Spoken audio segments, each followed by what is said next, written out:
పండుగా మనం వేరు చేసేసి లోపలొచ్చిన చింతగింజలను పారేస్తూ ఉంటాం. గట్టిగా ఎండిపోయాక చింతగింజలు ఎందుకు పనికొస్తాయని మనకి విలువ తెలియక తొలగించేస్తూ ఉంటాం.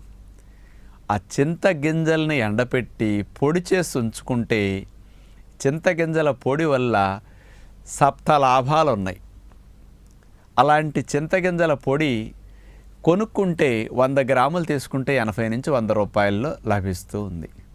పల్లెటూళ్ళలో వాళ్ళకి చింతపండు ఫ్రీగా వస్తుంది, చింత చెట్లు ఉంటాయి కాబట్టి ఆ గింజలను పారేయకుండా ఇక్కడి నుంచి దాచుకుని పొడి కొట్టుకోండి ఎండబెట్టేసి.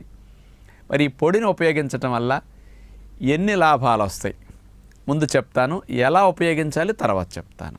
మొట్టమొదటి అతి ముఖ్యమైన లాభం చింతగింజల పొడి వల్ల. ఈ మధ్య అందరికీ బొక్కలు అరిగిపోతున్నాయండి, కార్ట్లేజ్ అరిగిపోయింది, కార్ట్లేజ్ పగిలిపోయింది, కార్ట్లేజ్ దెబ్బతింటే ఒకసారి తిరిగి రాదంట కదా అని అంటూ ఉంటారు కదా.